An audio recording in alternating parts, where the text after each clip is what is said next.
chairman and yet dine hotel dine our kotia hotel sunu nyina ye ma when a high hotel no na ye ma no na hotel no nyina ye ma mba ya hwan mu ye ma no when na rent sa hotels no na party national officers. So there were set hotels rooms available. No. NPP for mpanifo ni bi na high. Me see hotel almost akotia hotel nyina ye ma. But mpanifo no mu da. Ba omo gum sisan. Abusiafo ye mo bibi akwaba. Sese dia MPP party no enya guampo. Enti nsema ne Kevin Taylor kan nyina eye no kware. Abusiafo Chairman Buga. AKA ono na oni azoka chairman sofa azoka nke odi ni se eyi nani ne hwena tofo no ensema sa ekoso ewe akotia no sa mega media mada ensumina egu abonten ensema akoso no enye nseketwa na JFK Justin Kodua a reply no ochirimu sa nsem no kan nyanya no kware but udi onim ebia na unya nti nse ni binti de di nkan yenye fast na yenti Chairman Buga nsema okay o grant interview our original TV efa de course ewe akwatia ema MPP elusu poto yenti nse no na esia Justin Kodua a reply yenti nse no kekwan look me try our me phone so I say ni our 10 national executive platform no na me bisa omo say barely 1 week to Kodua by election. Please, colleague officers, what is going on? This is what I wrote for them. Now, General Secretary of the party, Justin Kodua, responding, yes, say, okay, what I wrote, no, say, no other than a B say, Nana B Mbrambe update here about the security. 1 week to election, say, Nana Bimbe update here about the security of how to go to Kodua. No, so I see now. Treasure should come and update us. Our Sikasem. Me donyame 1 week to election. Let's say Mahoke come to Kodua was very poor. Hopefully inadequate. Let me use phone. Every security coordinator head. Ali. Let me say, Ali, what are you doing? 1 week to Kodua election. What is the roadmap? Our men, how many men do you get? When the Aliu catcher me say, Chairman, I've wrote my budget, my budget at the treasure office. Up to date, Obia and Fimi. This is this is what catcher me within 1 week.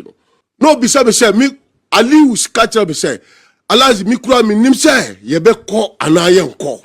What? I am telling you. So Aliu see me boy, ombra catcher me boy. Me say, me pesa me ka na me yi phone. So when you say Alaji Basaud media, I don't accept this thing. Me at advice, but constitution no, me general secretary per constitution. It is only administratively that the general secretary would do something that will perform some function that I can't perform. But constitutionally and the law by our constitution, I am bigger than the general secretary. So yes, I know. Na me yi phone, a treasure. Now say na treasure. What are you telling us? Na sika general secretary say mimbisawo. Say number. Na treasure catcher say Alaji, I'm begging you. I don't know anything that is going on about this Kodua by election. Treasure.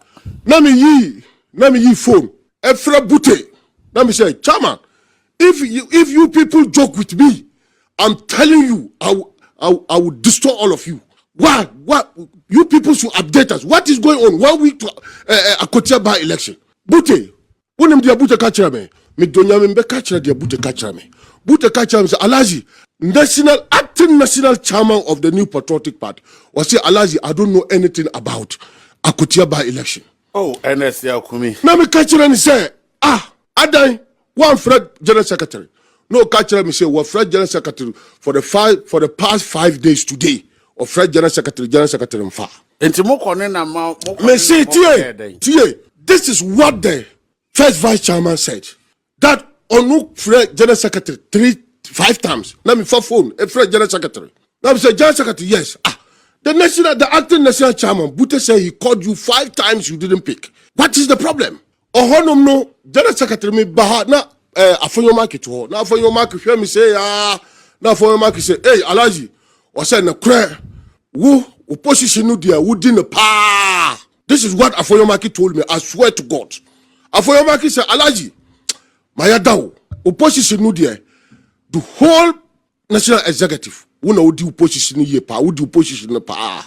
Na me bisa bute na bute say he don't know anything. Skabia no ho ba no ho. Na me say na say ya ko ba election no sign. Na poto me sa frɛ Nana B ya security system no say security nipa sign na de be ko. The national organizer couldn't told me how many securities are we sending them as a personal security yede omuko akotia. Or see omudi asem no security bibia adema herikote. Na me say na me kura me kuntakwa ama me kuntakwa platform no ama mini Nana B kura ema exchange of words. Na me catch said Nana B why? Herikote is a national officer and there ye kwa akotia by election day no bisa say herikote wasi ho but omuso herikote na manage security ya be free omuka ko akotia. So we went to akotia naked ka mu kumi Alhaji Masoud akotia anka mi family anka dagomba fu aboka anka mi wu akotia dagomba fu na be ya ye anka national officers no bi kura when na be fa Land Cruiser batamale kura wunim mi ka kire bute wo han na bute ka kire me say sesia wafra general secretary no wahun general secretary wo ko akotia.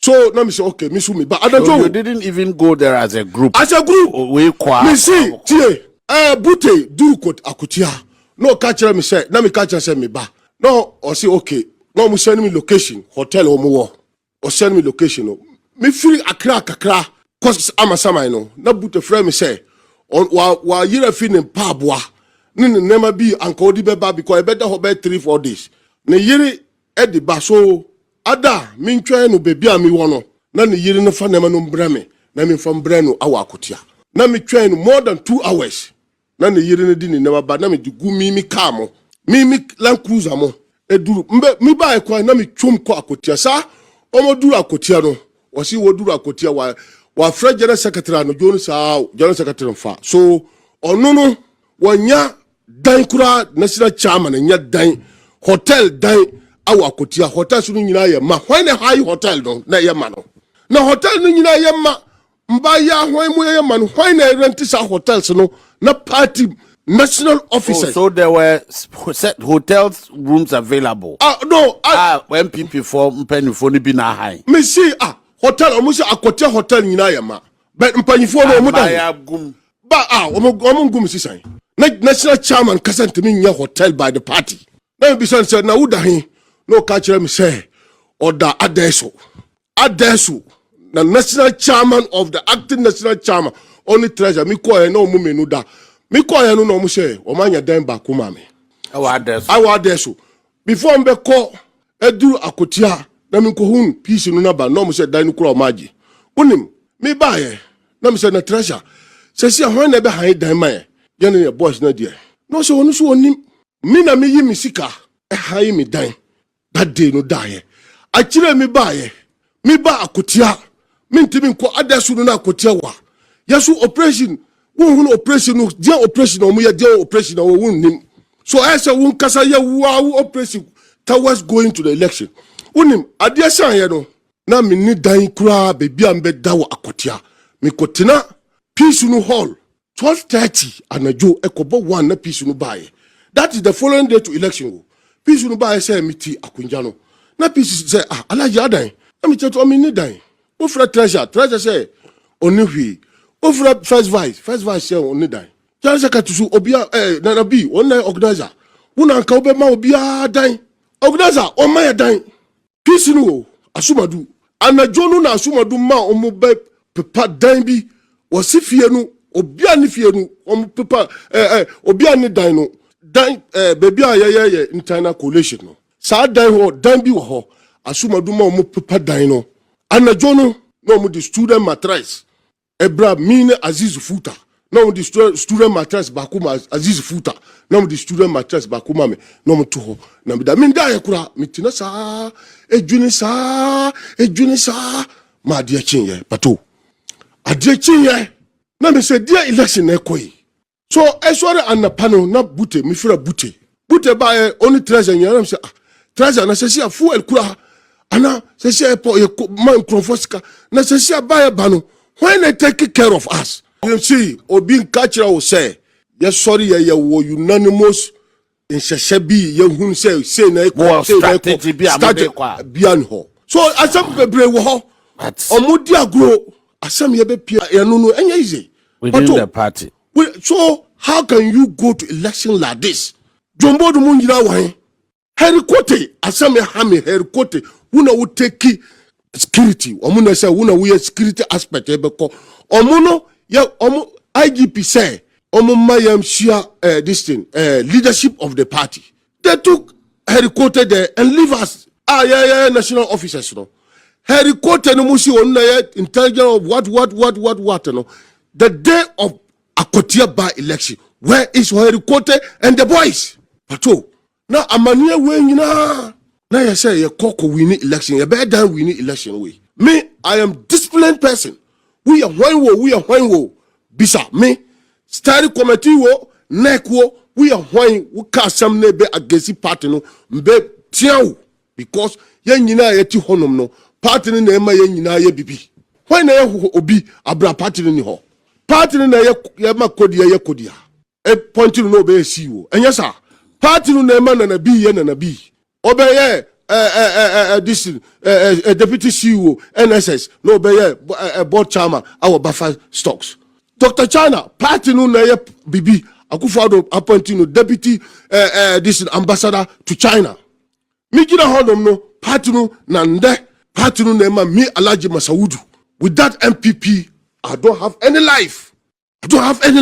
Bia odi akwatia elections bia chi na so bia onya adaje ebetina akwatia obia no ni be MPP for ye wo obia mefa akunya wesu na da yewura Robert Lamte former Madina parliamentary candidate no okay. Or beautiful house o akwatia wa about 60 rooms. I think say obabi a you are taking me answer me question before say me answer. Me answer question me chair campaign na honorable titles Glover that era Robert Fie honorable Afenyo Markins oba akwa no in fact Lamte etufi ni dem another man era Afenyo Markins your security details nyina omo nyina ho anobia ho me na mkoda chairman kisi former Eastern Regional chairman Fie chairman me das na me shira anes obia oba ho bia nim say bibia ye bia discussion nyina no akwa wanchi ana na ye wo eye mo ana mokope o say me ni chairman kisi e fan tinifi na meda we bi Afenyo Markins say me ni Robert e fan tinifi na meda anase a decision of the party say ahase na party penifo koda. You see the attorney say party no embuki hotel bia if you say in say your opposition se kasem wedding eti ye ko nyina no national officers o mo ba akwatia beda ho ye adwuma nyina no na omunya da Robert Ifie enti deputy general secretary even national youth organizer deputy organizer deputy youth organizer deputy Nasara any executive mba ye adwuma ho nyina no force mo deputy IT MP for New Gabon South Era Befi omunyina atese Era Robert Fie ana ne yeda. So you are putting it on record say NPP as a party man high hotel. Ya hotel bia obien ho a obeka say because we are being told say o national chairman acting national chairman enya baby ana o third vice enya baby ana o Nasara coordinator we enya baby ana ensuna guest edida hotel rooms ena o national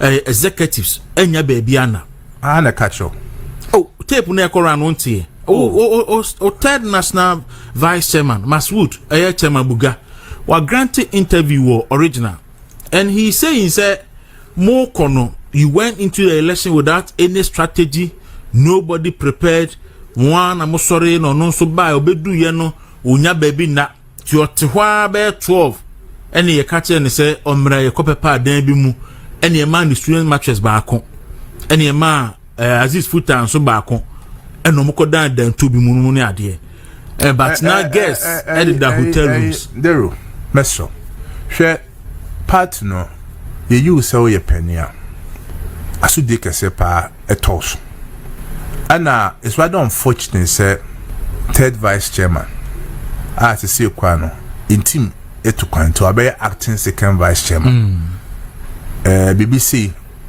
ebe koso mfram em e say oye penia no ma bebro ha o mene ana no ma bebro at na party constitution ya obibi e fe no grievances procedure tempo office say no ma bia nkoso a ene me no kase be 10 o'clock ya ye steering committee okay nti say bibi kra hawa ye steering committee ebia wachse wadwene wakasa se ABC na me hu ye na nipa ebia asem fa no ho no onso anya kwanya se onso be responders o ente sa na ebia se ni si enetie na okọ ebia wo no we na de ka se ye wanye se na de ka se ye nye nti sa party nkomode there as general secretary of the party you don't expect say me third vice chairman be ka asem or radio so entwa yi na mso abetena radio so or TV so na afa na me be chichirim say do kan no enya ne kure no wayesi e fiasem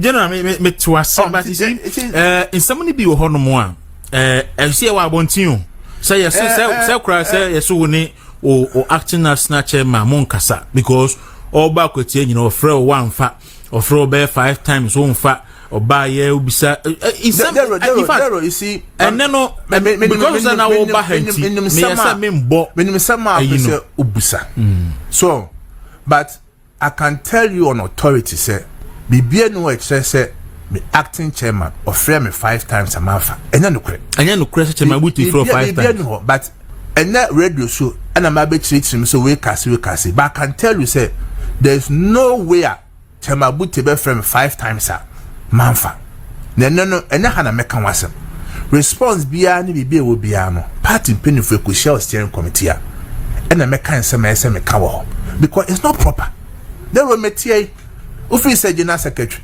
say me pese party ni tete a minim se ma meka no wa but meka je na menya film and am I saying say you made am na general secretary no mintimi nyenti me pese abontesefo ena beka masem ma me ana na say mu sisi and what will I seek to achieve tembetan radio so na there me ka say me so me respond no and our part we say we anya na adwuma say we see a until obi o ye NPP nya say be onya national officer onya regional officer onya constituency officer na so party ni dana koma so a wo bom pa say e betima fa into ma prefra no te sa asem nyina there won fi say ye to makoma on fi say ye hu ye ntoma fin ewa bontin on fi say e ade a etiche party I don't need to respond to that but I can say it's never true say Chemabuti frame me 5 times and a manfa and it is never true say party no echo high hotels Emma will be maybe say no okay and you can call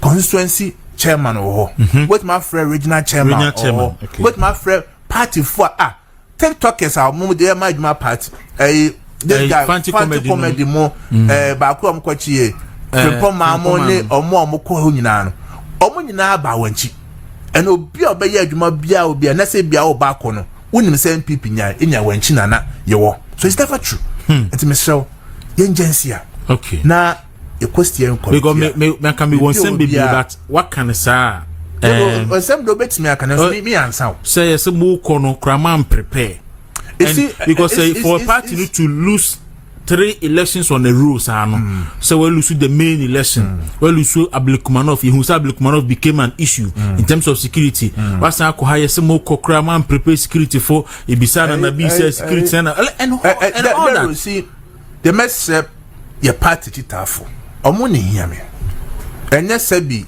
national officers nsem metimase say people are frustrated metiase say people have become emotional metiase say ebufo won kofumo but the metima catch party for ne say eno kra ya ko elections aye lose ya na ba bia ye duru no ye nyina ye hia nkabom ye nyina nya abotre se ye betimi ahyehye se bi ade se ya ontimi mfa one day pe enkase ya hyehye ni nyina ma na ye but I can assure everybody say nyame boa ye 31st January elections we ye beto aba ye beto polling station ye beto electoral ye beto constituency ye beto region ye beto national party baby a say bebedu obi a be delegate bia no from polling station be nyina o wo choice say obetra say aka say okay edura bedru say bia adwuma we ye so many we adwuma ye na so many nto obi anya abotre ne hyehye party no nyame boa achaba next year July elections BSC or party bi aja yawie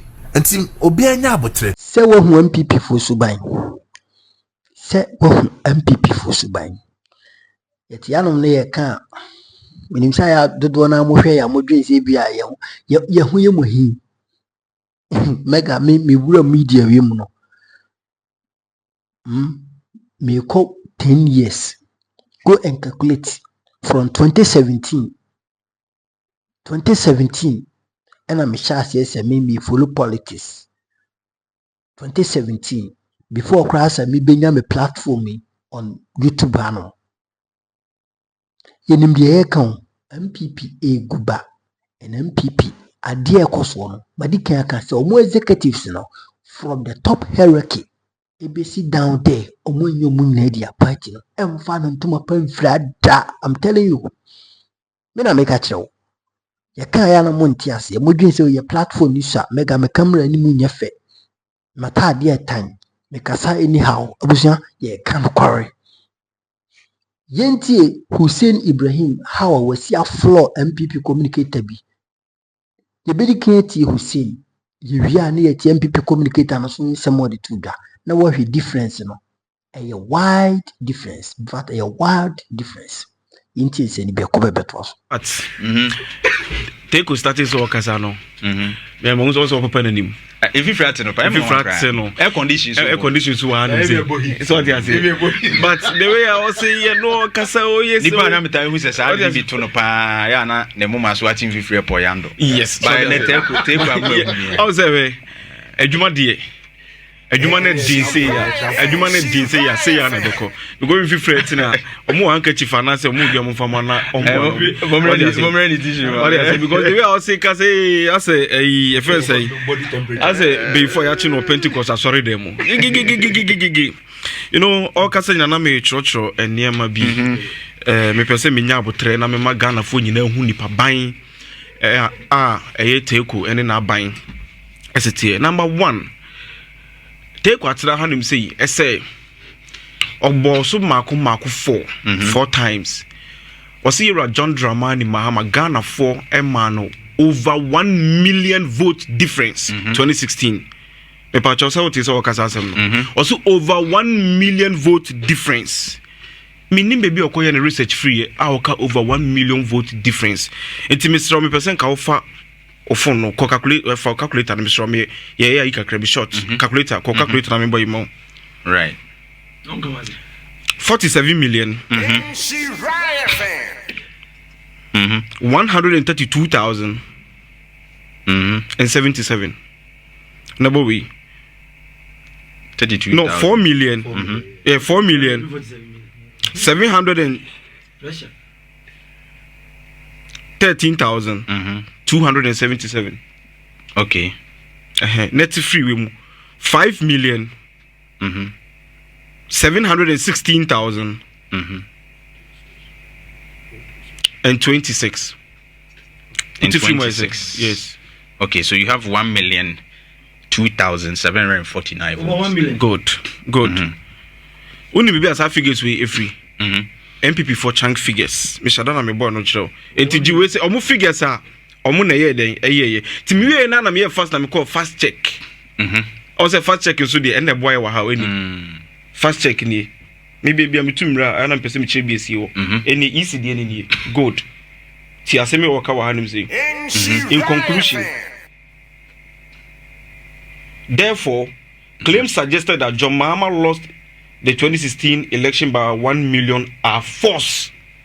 It was about 950,000. Eti mumu no ain't for na mukonya some figures ni free. Eti we can throw back. You're John Mahama one lose elections no over 1 million votes. And then in throw back Tigana for Santima Mutino no onye. Right. Number 2, NPP as a political party. Enu kwanse Ghana ni bia nya gidi o party ni mu bio. And the party na pro atete apansam. Ote hanim se waka kweti asem, sa kweti by elections no. NDC ye ko ka kire mo se ye na ebetimi development ayeden abre wo mo. Which is true. Mu baye 8 years akwetiafo ehu se man for development amba. Ti se NDC ni gina wo ka kire ne se monto abama ye na monto ma ye nko ani obi betimi development aba. Enya boni bia o. Enya boni nti se wo ka se ko blackmail wo mo a ye rakofo ado ka se not. O ka kire se not for se munnim na se moto aba na ma James Kwesi na mechina tum mebo wante. Enya blackmail on. Enya endorsement. You see, NPP for mama young credit at TF4 no any ashefo no with some level of what intelligence kakra. Because omunim de che ye be opportunity ni enya na yebetana na yeden. Ye kasa etimi srew. Be very very careful when it comes to communication. Now NPP ni so amamera hopa you. O twena adwisi bibi so. In fact, we be a journalist in Tina wunim sa de no. O ka kire ne say mo candidate amuyi no. Onye good about the communication. Hey, nenya communication kwa kuke be effective communication. I mean, some politics, any effective communication, deeply they are intertwined. Unima make catch because over influencing kofono, you influence the perception. Ninyina no, communication any ideas are no. And as a political party, unim effective communication so for so there, then you will always lose an election. Yeah. Any other make candidate amode ne baye onam honum na also kuna fosu kuna yaden wo jami mesida hwe nkura no wo jami ajapade we ya odi jami mesida ma hwe wan jami ade bia even nipa na ne yere aka wo aja ne yere no oba ne kura no enye sa su na no osu na candidate ayeyiwu brane beka ne wo betumi aye edi ama kotiafo na kotiafo hwe so nto abama wa wo gina wo ka se nipa domo di aja mu de mintimi hwe omo obi anim se me obi ameso enne me so ate eye campaign message enne kam ye se NPP as a political party Ira Paul Afoko o se party no and the party ni 3 o se party na that date mu NPP political party o se so hu se me nua teko eti TV so a no activity wa Daniel Fro because ohun MPP communicate be na ne buafu because ono na ye former chairman ama MPP pen no wo say MPP political party na no lead no enye eno ene and the political party lead. Right. Uni me emfa sobo no emmo only their parliamentary candidates. Yemfa mbo their leadership no na enye. In fact, oh no, but you had Baumia went there. Baumia went there. The campaign message. Baumia ko na campaign message na dey. Flag bearers. Me Baumia ko na the campaign message no so dey. O say NDC fo e na modena kwa akotum modena court e na papa ya fa so ade awu campaign message. O say no pressure course. No pressure course e campaign message. We e campaign message. You reckon that Krumpro ko Japan so kodru ho no ma ono so say obi anya brante wa ha ye na ye mrante e campaign message. Yewura branch apon so kodru ho on na kire sampa on na woska and obehu na kwawu Elon Musk kasa na asimfo so Bill Gates we so on na wosika na mom sika na omuka ni nyina no anya development ama kotiafo any ade ba kwa menka again MPP party na nkasa no omu leadership no me metimi akasa nko metimi dissolve na nka beboa hwe yesi setre enya fasos mami ne aka ni nyina ya homa party little no enye ena aboa bia nso yesi se aboa bia be pro a profinity and MPP political party ni tina start ya pro even a pro kura wie hwe some ko elections na vice chairman oni be bi da Kodua on what ho na the student mattress amane say yanko papa da we muntuntum na wo de ba nya hwe wo so kwa wantimi anna otwerewa ma ade chenye party penning for our mumu South Asmoka or say MPP a man now mudu makogu hotels and no musha hotels or be a year elections and Mokoya was in not loyal ladies no maso makogu hotels when MPP grassroots nitian and the ye o kwaso pay elections so win elections e dia ba ama MPP mabuna nyanimonyama hotels na wo de makwa akwhye na even chairman na vice chairman any baby da awrahu sembe pani MPP coordination nye mo commit me plan ill prepared some ko eye by elections make us some MPP on make us not even class prefect elections and MPP boko come win it. And then people party now say no. I say to the core, I met me at Tanaka video so I catch say party no enye ye bio. Ebe ya just some dissolve and penifo or more party ni mu nyina. Again no compare NDC coalition. Yeah for Chief Justice. Maybe I say NDC coalition. NDC a problem is it mean collect a resource. But I say yes we are collation of resource. Ah okay jo anochi. MPP jo anochi. Abrente no so no US. Yes on computer o Ghana nyina no na awi nyina gu no trimu. Enti e board figures na no calculate nyina de ababonten. Elections mienu ene miensa yakọ e wo Ghana anim say in fact election mienu ayakọ even including by elections na nyina no. Election ben what is say bond say jo anochi obo no homode what be sada. NDC ye etimi twa ye coalition na yikra de beto abonten MPP ohun bi sa. And the chair party no the way I say pro initially most of money obi a party ni intellectuals muna ma be munim de but intellectuals or mundi science and data and the one be da intellectuals mundi science and data and the ye de a poster here there dey aba hwe so never see your party no your party here obeti say we na maso your agenda 1 agenda 2 we so a lot of forecaster we say and am say intellectuals na ye see enim no e we MPP mu no omuni ana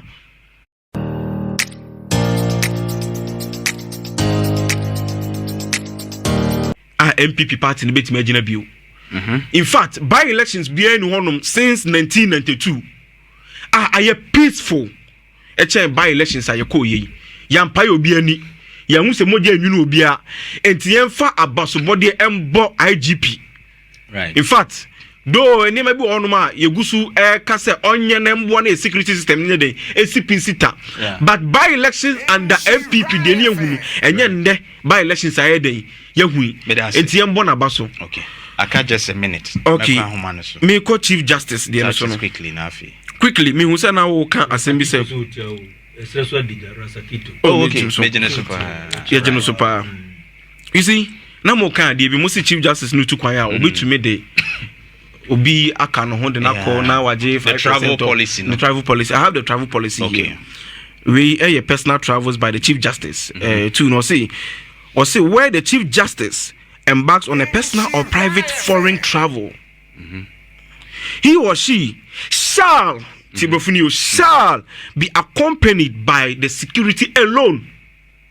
Private. Yes. Okay. Private or foreign private, personal or private foreign travels biano shall the year. A shall say on the year because I learned there's an amendment. What you say? But please.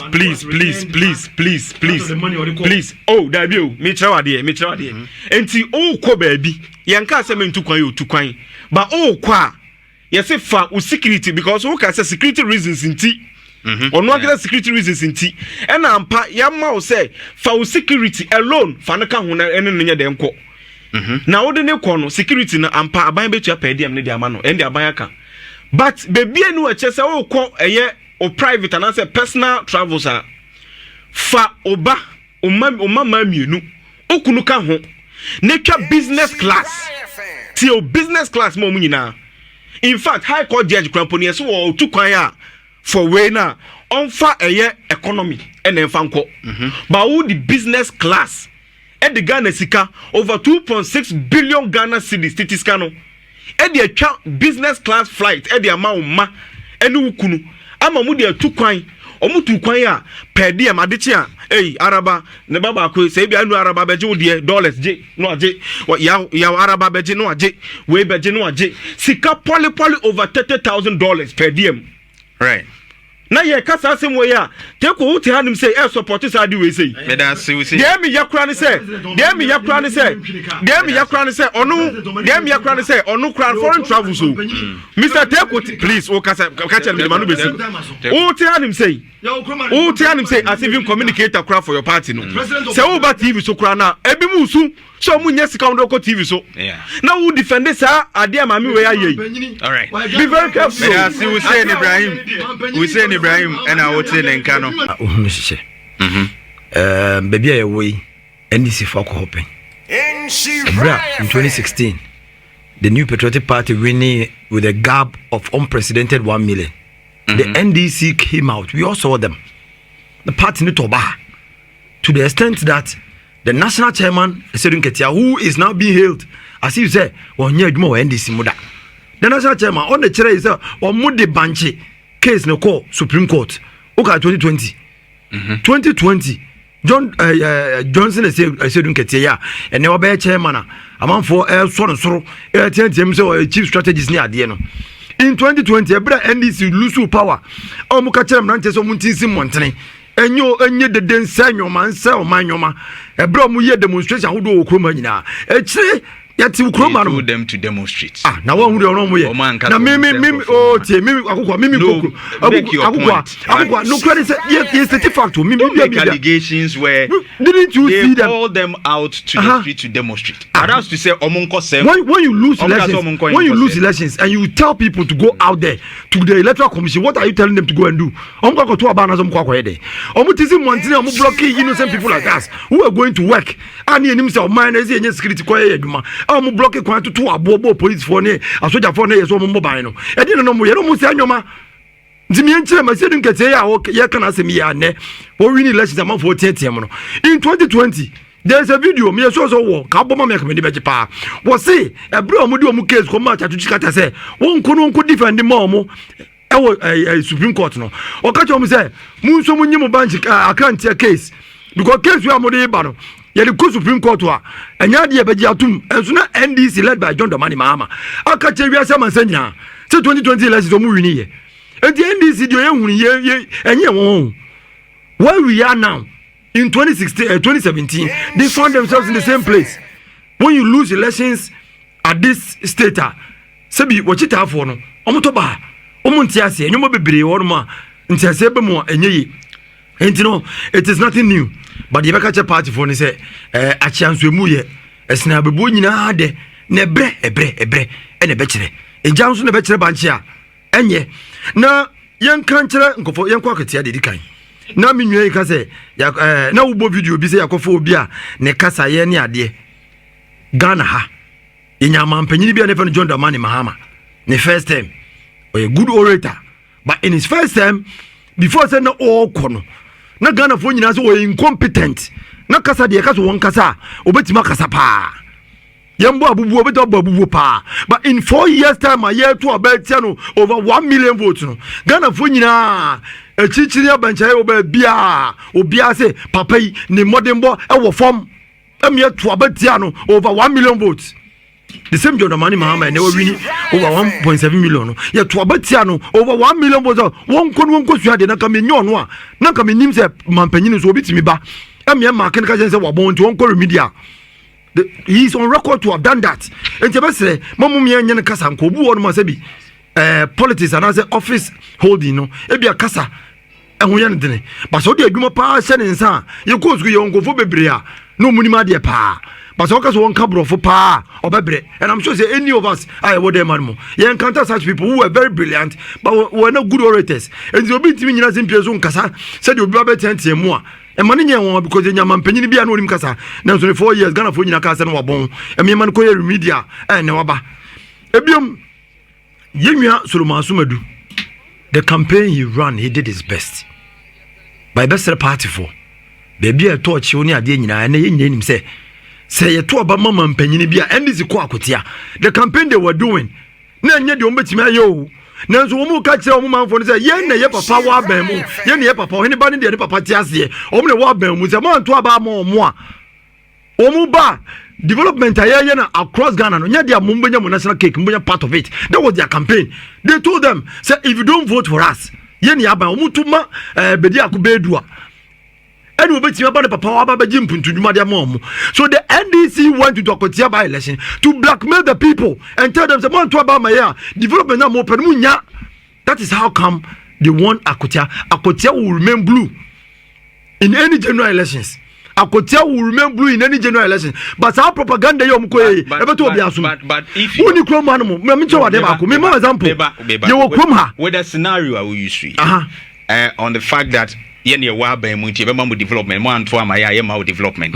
Then it means MPP is not ready to come to power if NDC say so no power no a crime project we want to my complete getting to elections in any other constituency say you declare say you call about war and now say be by election then it's better the MPP doesn't go because still we saw them during that campaign. But you should be strategic. You should have a visionary message to the people because Musa Dakwa was telling you that the idea Dankofuna Komasu was developmental project. That was the first one. Musa Dankwa. And Omamo statistics and Ofo refer to Sumame. Omamu and Kofu Krumu Hono. Omo educational level, what they can see. MPP ne Omatna for 8 years. The people over there, Omatna for 8 years, and Akufuado, they have seen what MPP did.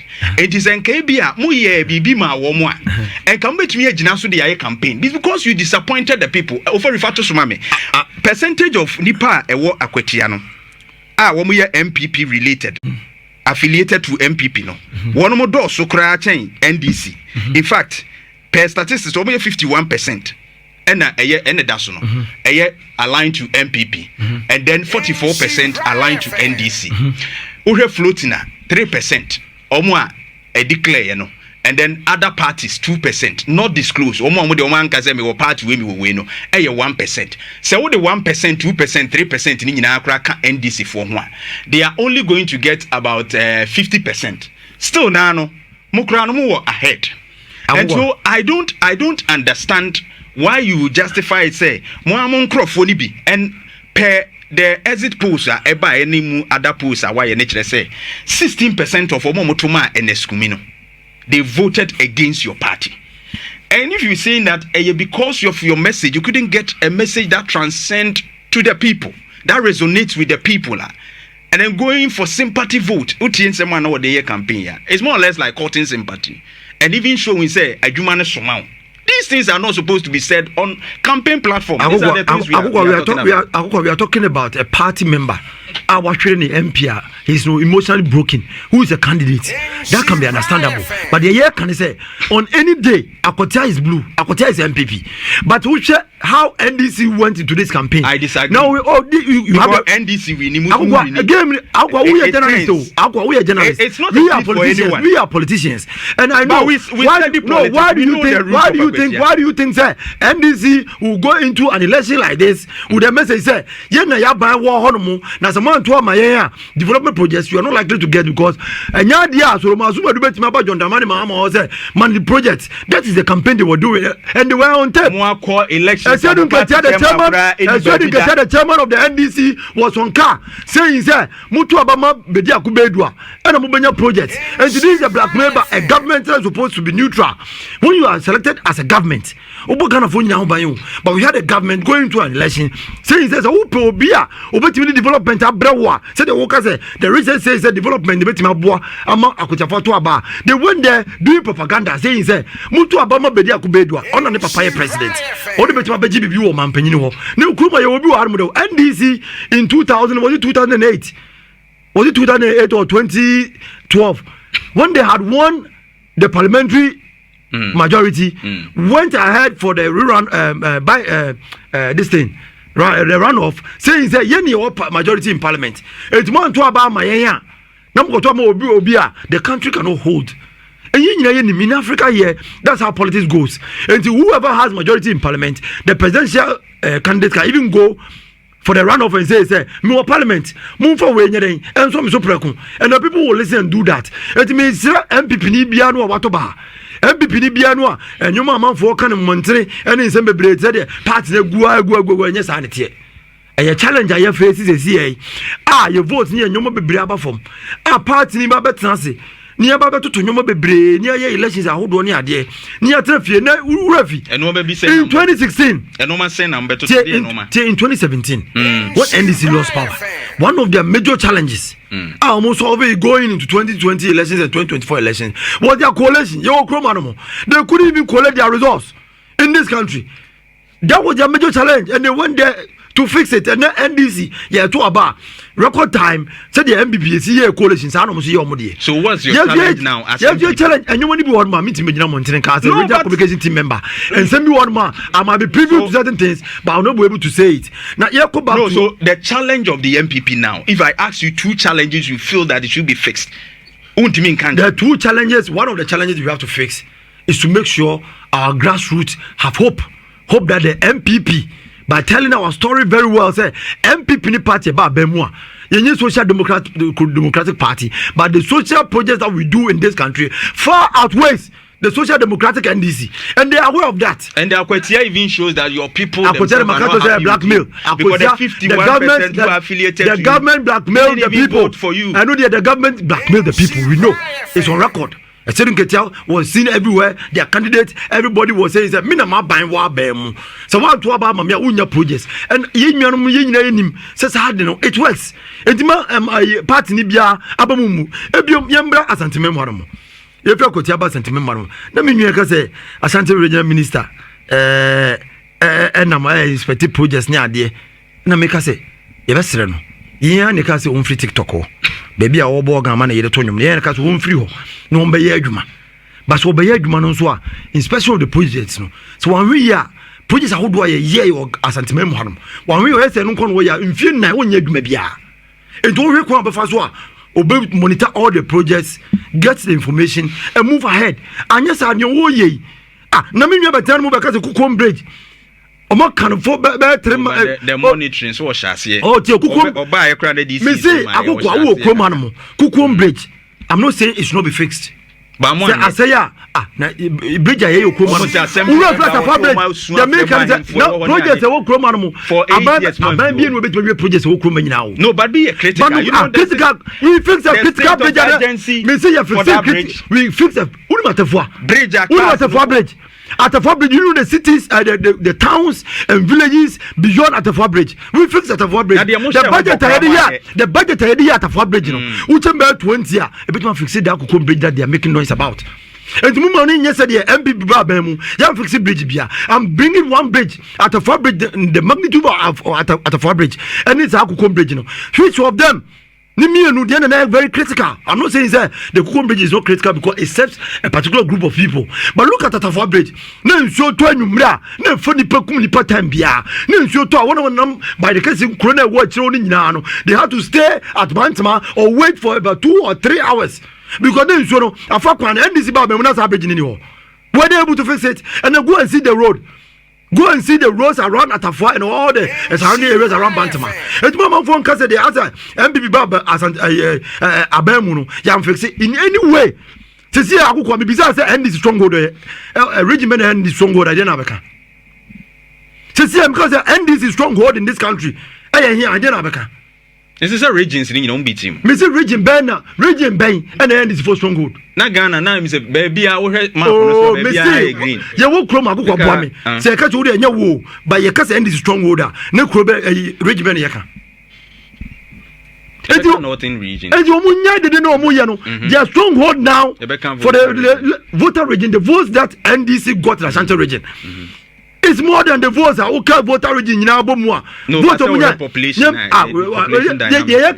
We don't win the presidency, you don't win with population dynamics. So you win with percentage and nominal numbers. And the NDC had more votes in Ashanti more than the whole voter region. So if they say they will not develop Ashanti region because Ashanti region is not their stronghold, they are just looking for an excuse to be mediocre. We need more votes. You also NDC want more votes in Ashanti region than the voter region. It's so much more Ashanti no me fa regional minister na de bi oti TikTok so e bo gan man yere bo nyom ye tete ana unwi a unwi sa video no obo nyom man yere to nyom no unwi na say we all have ebra so wan say a private life no when there was security ato ape mi pia bontere ma me afra me say me sre o u pia ye ntem bra fie because Ghana ye hu asanteme mu aye hu because close to asanwase na me hu bi da so bi betuma bold in the full awiakete awiabo no pa awiabo na obi atam kobrade abotuo pe no kunipa na aptena ye nche no 2 consecutive times I was as a constituency no be that no what be that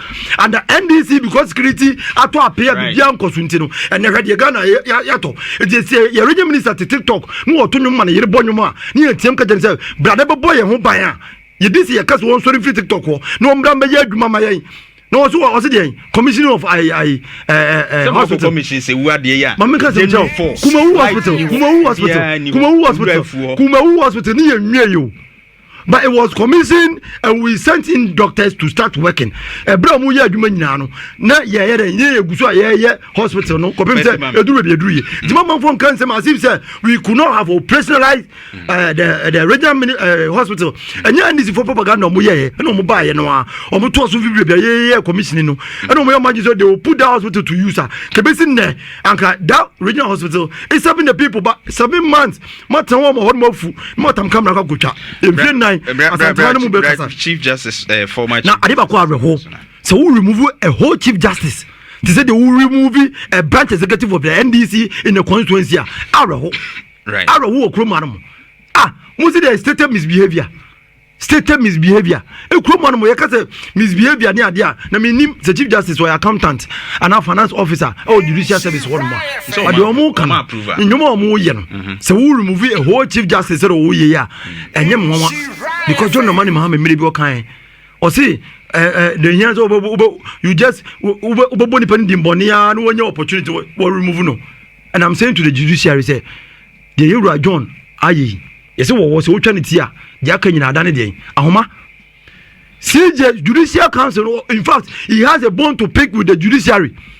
John Normani Mahama your opposition leader every time obenyo opportunity bia no wo judiciary because he believes say no start ordering crop for unanimous FC ni ade and the next waba no otwa wo ni tia dia kan nyina adane ahoma kire say wo se ne nsem kan no your opposition leader wo se na now dan kwa kufa do appointed a lot of Supreme Court judges any idea say ne waba be Chief Justice all the Superior Court justices was this year their tenure is not safe but it's based on a petition and there's a law article 146 committee no identify prima facie case which they went into it and the committee now are making recommendations. The assembly of the committee was as if you were just assembling NDC hardcore members to form a committee against a woman that they see say omuhu Chief Justice all this while John Normani Mahama and the NDC see the woman as MPP and when you see the committee you know nipa omudo to board so these are people who have a bone to pick with the MPP but yemfa no ntonchen eye den na nipa na who the minister eye den na maami wo mu ko testify on behalf of this woman all of them including the former Chief Justice of Akufo and some of them can committee anymore in camera in camera and some of can and also be a horn because our committee is a pa and in TV so in TV so just say you present paying for quantity yanzu nsema mpanyin fo ekokan ayiwo nyina ene da montene enye Chief Justice na ne de bai former dabi enyo ne bai press conference he never talked about people who testify on his behalf he never talked about the petition should have even been private the man can say he never talked about one kasa or member testify on no Madam Tokonu on his behalf those who testify on her behalf no he never talked about what they said. But everything was leaked by the committee. And some of them are Miss of Kufu at the bar leaked by the committee. Among who? By who? In front, the committee. The woman, Sophia Kufu, went to testify in front of a committee. Only the committee. It is anyone in Likia. I can put my finger straight into the eyes of the committee. Muna Mulikia because my many bino. Muno Bakan Samnetremo. He came to testify on behalf of Madame Tokonu.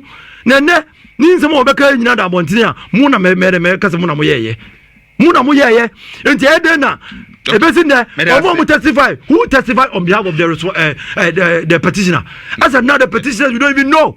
But they can say they have set a very dangerous precedent because whoever will be appointed by John Dramani Mahama as the Chief Justice on in 2029, when John Dramani Mahama is exiting power, on the free because yes, you said that because everything. In fact, it was done by a finance officer. A finance officer, but NDC, Chief Justice no more India. NDC, MPP. Lastly, so 1 minute. Mary, a brand a friend wants to be Macho 2 minutes. Oh, make us ask who said there be solar the intimate but your time was there be intimate Party ni diagu. Party negu. Oya hu hwe ye agu MPP agu masa mimi MPP member nka by now bia nka mashasi a me page apade bi ato ho no ananka we japade bi anka sabre mi invest nka me ni akọ se bia japade no enhwere me na no na pola fuku eka so no ye ne farming no enti no onjai na fu enkodi party na chi although one can straight but in common odi ni kire se afo na wo ye no eso mfa so e di chen MPP enomboa ene wo ye youth na wo sorry na wo kasem MPP I pity you fanti comedy ni sankofo no de eye mesere wanya yame ya wadom broni abi app TikTok wanya followers tenase na ye wadwuma amantene so nya kakra show ho udi kodi MPP fo ye che omo nkasa de omo ho kra no omo hu kotoko mfa kra nhim udi kodi MPP fo ye chi ukodi omo achi it's really sad and I can't think far MPP pani no bika MPP pani Professor Dubuahin ye papa kufo MPP no pani said ye enkofo de omo nkwa ato ho no mama party no Kennedy Japan hu no kan mo bedi papa na tem de chama Buga kan Kennedy Japan oso no ni party no mo agimi sebi ono kan yo ombo aso de ekoso nyina akire se party ni serious party am opposition na o expectation ka Justin Kodua betina ho no o admit so yampa an de chama Buga kan no correct. Do you admit it? And I say, do you expect it? Unim se mukan sing Justin Kodua betina se aka say I need Buga kan no correct. Onjin tum da because oni se party no jitum agu party ni masi already the party ni agu asida da anya wona abeka kire MPP boy abusia kire wadwen o comment section ma hanom you are number 1 authentic platform then send by the baba hanom aba be kan ho asem kakra but ini hwe ka because mo na ye mo party se mo be kukura so o se oni be si ho se mo be ni din o mo ma asem e mega mimi cheche na mihwe bi mi akasa kwa minye politician ami Ghana ne ho ye me obo Ghana ne ho emobo na jaya mbeka bi ma Ghana because me Ghana ni obusan for Ghana for wa hwe mu ye Ghana ni iti me kasa ma Ghana nkasa ma political party bia me nye MPP ni me NDC ni me CPP ni mini party o man ni hu dontia so wadwo comment section ma hanom e number 1 authentic platform Mega TV yankopon koso a Ishra Makra, bye bye.